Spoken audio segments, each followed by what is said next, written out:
Hey guys, कैसे हैं आप लोग। सबसे पहले इस वीडियो को अगर आप बंद करने का सोच रहे हैं तो अगर आपको सच सुनना पसंद नहीं है तो बिल्कुल वीडियो को आप बंद कर दें। और अगर आप एक स्टूडेंट हैं तो आपके लिए बहुत महत्वपूर्ण है ये। तो जो मैं अभी कहने जा रहा हूं आगे के आने वाले 4 से 5 मिनट मैं आपका लूंगा, लेकिन उसमें मैं बहुत भयानक भयानक बातें बताऊंगा। प्लीज आप सुन लें। अगर आप एक स्टूडेंट हैं, अगर आप एक युवा हैं, अगर आप एक बेरोजगार हैं तो आपके लिए बातें हैं। सुनिए। सीन कुछ इस प्रकार का है कि आईबीपीएस की आज वैकेंसी आती है। 2020 का समय चल रहा है, कोरोना का काल चल रहा है। मैं कुछ कुछ बातों को मानूंगा और कुछ कुछ बातों को आपके सामने बोलूंगा भी। सीन ऐसा है कि 2020 में आज वैकेंसी आती है आईबीपीएस की, और आज वैकेंसी आती है 1167। इसके ठीक पहले 2019 में वैकेंसी आई थी 4336, उसके पहले आई थी 4252, उसके ठीक पहले आई थी 3562, उसके ठीक पहले आई थी 8022, 8822, उसके ठीक पहले आई थी 12434, उसके ठीक पहले आई थी 16721, उसके ठीक पहले आई थी 21680 और उसके ठीक पहले आई थी 22000। 2012 में वैकेंसी जब 22000 पिक पे थी, उसके बाद ये गिरते गिरते गिरते गिरते गिरते गिरते कहां पहुंच चुका है? 1667 पे। 1167 पे। आप एक बात बताइए, इस तरीके से अगर आप वैकेंसीज को कम करते जाओगे, बैंक को मर्ज करते जाओगे, तो एक आम आदमी कहां जाएगा? आप हमेशा प्राइवेटाइजेशन को जोड़ दे रहे हैं। अगर प्राइवेटाइजेशन होगा तो लोग जॉब कहां पे करेंगे? क्या आत्मनिर्भर इतना इजी है आत्मनिर्भर बनना? आपको पता है कि अगर मान लिया जाए, अगर बैंक पैसे भी दे देती है लोगों को बिजनेस करने के लिए, तो आपको क्या पता है कि लोग किससे बिजनेस कर पाएंगे या नहीं कर पाएंगे? क्या सारे लोग बिजनेस के लिए बने होते हैं? क्या हर एक लोग से बिजनेस पॉसिबल है? बिल्कुल पॉसिबल नहीं है। इसमें गरीब का बेटा और गरीब होता जाएगा और एक अमीर का बेटा और अमीर होता जाएगा। एक सरकारी नौकरी ही, एक पढ़ाई एक ऐसा चीज था। शिक्षा व्यवस्था ही हमारी शिक्षा व्यवस्था एकदम बिल्कुल भी सही नहीं है। और शिक्षा ही एक ऐसा चीज था जिसके बदौलत एक गरीब आदमी भी आगे बढ़ के अपने बेटे के दम पे वो अपना दिन चेंज करना सोच सकता था। लेकिन वो भी पॉसिबल नहीं है क्योंकि वैकेंसी इतनी घट गई है। कहां से होगा? 1167 वैकेंसी है। बच्चा क्यों तैयारी करेगा ये बताओ मुझे। और इतनी वैकेंसी पे क्या होने वाला आप मुझे ये बताओ। मैं तो 3 एग्जांपल आपको दूंगा। आप प्लीज बिल्कुल अपना पलक भी मत झपकाना, वीडियो पे लगातार टिके रहना। अगर आपको गलत बात लगे आप नीचे लिख के जाना। अब मेरी बातों को सुनना। 22000 से वैकेंसी शुरू हुई थी और 1667 वैकेंसी तक हम लोग पहुंच चुके हैं। इतना कम डेटा हो गया है। और साथ ही साथ जो हमारे फॉर्म भरने वाले लोगों की संख्या है वो 10 लाख से भी ज्यादा है। आप अगर 10 लाख रुपए की गाड़ी खरीदने जाइएगा ना, तो आपको वो जो शोरूम वाले होंगे वो 1000 रुपए का केक वेक और ताम झाम में बिल्कुल यूं ही पैसा बर्बाद कर देंगे। जब आप 10 लाख का चीज खरीदने जाते हो तो उसमें 1 लाख का कोई वैल्यू नहीं होता है। 1000 का कोई वैल्यू नहीं होता है। और आप 10 लाख के कैंडिडेट में 1000 सीट देके कौन से वैल्यू निकाल रहे? इससे बढ़िया नहीं देते तुम। क्यों दे रहे हो वैकेंसी? अब तुम ये कहोगे कि इस बार कोरोना। अरे भैया, ये 2019 में भी कोरोना था क्या? 2017 में भी कोरोना था। लगातार बैंक को मर्ज कर देंगे। अरे आपका पास एनपीओ हो रहा तो क्यों एनपीओ हो रहा है उसको सुधारोगे या वैकेंसी कम कर दोगे? बैंक को मर्ज कर दोगे।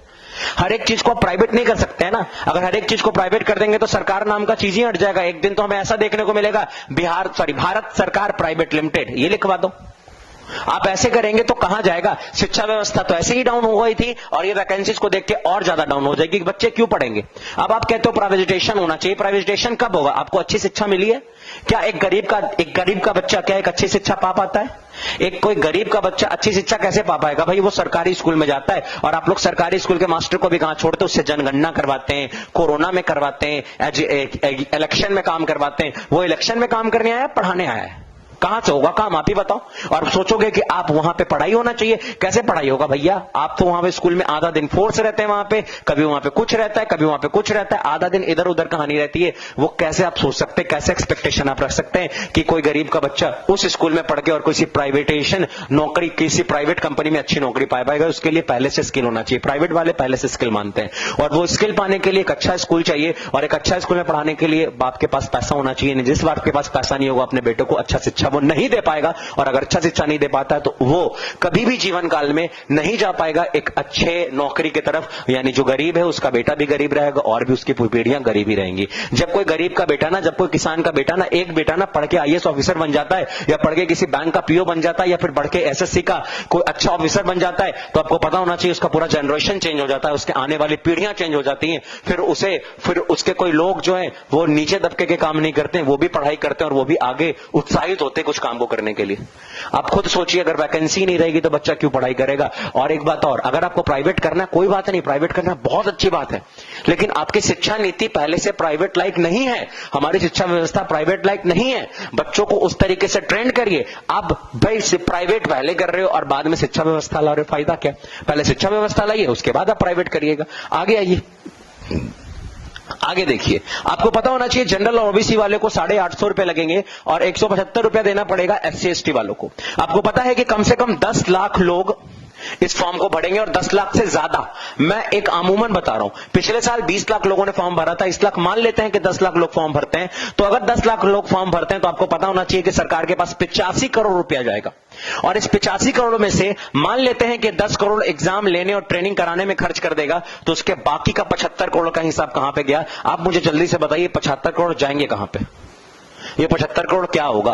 आप कहोगे सर्विस होगा, उसको सैलरी मिलेगा, तो जो सर्विस करेगा वो क्या सर्विस नहीं करेगा, वो सरकार को सर्विस नहीं देगा। अगर आप एक स्टूडेंट हैं तो इस वीडियो को ज्यादा से ज्यादा शेयर करिए, सारे बच्चों तक पहुंचाइए, ताकि आपको पता चलना चाहिए, ताकि सबको पता चलना चाहिए कि कुछ होने वाला है, कुछ करने वाले हम लोग हैं। और जब तक हम लोग कुछ काम नहीं करेंगे हम यूं ही हाथ पैर मोड़ के बैठ जाएंगे। मैं ये नहीं कहता हूं, मैं ये बिल्कुल भी नहीं कहता हूं, मैं किसी की भी बिल्कुल भी निंदा नहीं कहता हूं, मैं किसी सरकार की निंदा नहीं कहता हूं, मैं हर एक सरकार की बहुत रिस्पेक्ट करता हूं।